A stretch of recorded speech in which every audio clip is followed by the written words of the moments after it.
അരവിന്ദ് കെജ്രിവാളിനെ മുഖ്യമന്ത്രി സ്ഥാനത്ത് നിന്ന് നീക്കണമെന്നാവശ്യപ്പെട്ട് ഡൽഹി ഹൈക്കോടതിയിൽ വീണ്ടും ഹർജി. നേരത്തെ പൊതുതാൽപര്യ ഹർജി കോടതി തള്ളിയിട്ടുണ്ടായിരുന്നു. അതേസമയം കെജ്രിവാളിന്റെ രാജി ആവശ്യപ്പെട്ട് ബിജെപി പ്രതിഷേധവും ശക്തമാക്കിയിരിക്കുന്നു. കെജ്രിവാളിന്റെ അറസ്റ്റിൽ പ്രതിഷേധിച്ച് നാളെ ഡൽഹി രാംലീല മൈതാനിയിൽ പ്രതിപക്ഷ മുന്നണിയുടെ റാലി നടക്കും. ഡൽഹിയിൽ നിന്നും ജിഷ്ണു കൃഷ്ണൻ ചേരുന്നുണ്ട്. Jishnu, good morning. എന്തായാലും ഈ അഴിമതി കേസുകളൊക്കെ തെളിഞ്ഞ് ED കസ്റ്റഡിയിൽ അറസ്റ്റ് ചെയ്യുന്ന നടപടികളിലേക്കൊക്കെ കടക്കുമ്പോഴും ഈ ഭരണ നിർവഹണം തുറന്നുകൊണ്ടേ പോവുക തന്നെയാണ് അരവിന്ദ് കെജ്രിവാൾ. അത് നിയമ നടപടികൾക്ക് പോലും നടക്കാത്ത ഒരു കാര്യമാണ് അരവിന്ദ് കെജ്രിവാളിൻ്റെ ഭാഗത്ത് നിന്നുണ്ടാകുന്നത്. അതിൽ ശക്തമായ പ്രതിഷേധങ്ങൾ തന്നെയാണ് ഉണ്ടാകുന്നത്. ഒപ്പം മുഖ്യമന്ത്രി സ്ഥാനത്ത് നിന്ന് നീക്കണമെന്ന് ആവശ്യപ്പെട്ടുകൊണ്ട് വീണ്ടും ഹർജി നൽകിയിട്ടുണ്ട് എന്നാണ് അറിയാൻ കഴിയുന്നത്.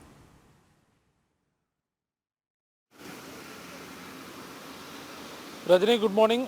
അരവിന്ദ് കെജ്രിവാളിനെ മുഖ്യമന്ത്രി സ്ഥാനത്ത് നിന്ന് നീക്കണമെന്ന് ആവശ്യപ്പെട്ടുകൊണ്ടാണ് വീണ്ടും ഒരു ഹർജി ഇപ്പോൾ ഡൽഹി ഹൈക്കോടതിയുടെ മുൻപിലേക്ക് എത്തിയിട്ടുള്ളത്. നേരത്തെ ഒരു പൊതുതാൽപര്യ ഹർജി അരവിന്ദ് കെജ്രിവാളിനെ മുഖ്യമന്ത്രി സ്ഥാനത്ത് നിന്ന് നീക്കണമെന്ന് ആവശ്യപ്പെട്ടുകൊണ്ട് ഡൽഹി ഹൈക്കോടതിയിൽ ഉണ്ടായിരുന്നു. എന്നാൽ അതിൽ കോടതി നിരീക്ഷിച്ചത് ഈ വിഷയത്തിൽ കോടതി ഇടപെടേണ്ട ഒരു ആവശ്യമില്ല, അത്തരത്തിലൊരു നിയമപ്രശ്നമല്ല, അത് മറ്റൊരു രീതിയിൽ പരിഹരിക്കേണ്ടതാണ് എന്ന് നിരീക്ഷിച്ചുകൊണ്ടായിരുന്നു ആ പൊതുതാൽപര്യ ഹർജി കോടതി തള്ളിയത്. എന്നാൽ പുതിയ ഹർജി ചൂണ്ടിക്കാണിക്കുന്ന ഇത്തരത്തിൽ മുഖ്യമന്ത്രി ജയിലിലായതുകൊണ്ട് തന്നെ ഭരണനിർവഹണത്തിന് തടസ്സം നേരിടുന്നുണ്ട്, പൊതുജനങ്ങൾ അതിന്റെ ബുദ്ധിമുട്ട് അനുഭവിക്കുന്നു തുടങ്ങിയിട്ടുള്ള വാദങ്ങൾ ചൂണ്ടിക്കാണിച്ചുകൊണ്ടാണ് അരവിന്ദ് കെജ്രിവാളിനെ മുഖ്യമന്ത്രി സ്ഥാനത്ത് നിന്ന് നീക്കണമെന്ന് ആവശ്യപ്പെട്ടുകൊണ്ട് പുതിയ ഹർജിയും ഡൽഹി ഹൈക്കോടതിയിൽ എത്തിയിട്ടുള്ളത്. കോടതി അതിന്മേൽ എന്ത് നിരീക്ഷണം നടത്തും എന്നുള്ളത് നോക്കിക്കാണേണ്ടതാണ്. ഒപ്പം അരവിന്ദ് കെജ്രിവാളിന്റെ രാജി ആവശ്യപ്പെട്ടുകൊണ്ട് BJP ഇപ്പോൾ പ്രതിഷേധം ശക്തമാക്കിയിരിക്കുകയാണ്. കള്ളപ്പണ ഇടപാട് കേസിൽ അറസ്റ്റിലായ ഒരാൾക്ക് എങ്ങനെയാണ് ഒരു സംസ്ഥാനത്തിന്റെ മുഖ്യമന്ത്രിയായി തുടരാൻ സാധിക്കുക, അല്ലെങ്കിൽ ഒരു ഭരണഘടനാ പദവിയിൽ ജനങ്ങൾക്ക് നിയന്ത്രിക്കുന്ന പദവിയിൽ എങ്ങനെയാണ്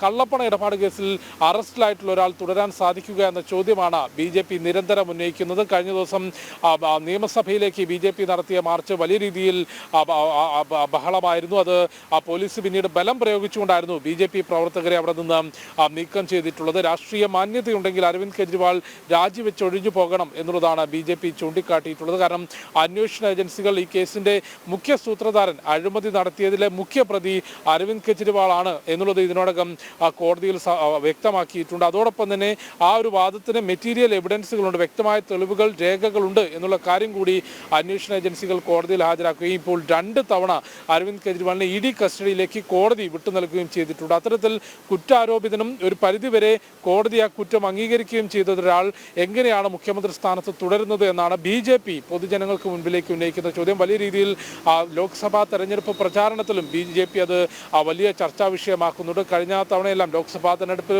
പ്രചാരണം പരിശോധിക്കുമ്പോൾ BJPക്കൊപ്പം നിൽക്കുന്ന മേഖലയാണ് ഡൽഹി. ഡൽഹിയിലെ 7 സീറ്റുകളും BJPക്കൊപ്പം തന്നെയാണ് കഴിഞ്ഞ തവണയിൽ നിന്നിട്ടുള്ളത്. എങ്കിൽ പോലും അതിനപ്പുറത്തേക്ക് ശക്തമായ പ്രതിഷേധം അരവിന്ദ് കെജ്രിവാളിന്റെ രാജിക്ക് വേണ്ടി BJP ഡൽഹിയിൽ ഉയർത്തുന്നുണ്ട്. ഒപ്പം അന്വേഷണ ഏജൻസികളുടെ നടപടികൾ പരിശോധിക്കുമ്പോഴും നിലവിൽ EDയുടെ കസ്റ്റഡിയിലാണ് അരവിന്ദ് കെജ്രിവാൾ ഉള്ളത്. ഏപ്രിൽ 1 വീണ്ടും കോടതിയിൽ ഹാജരാക്കും.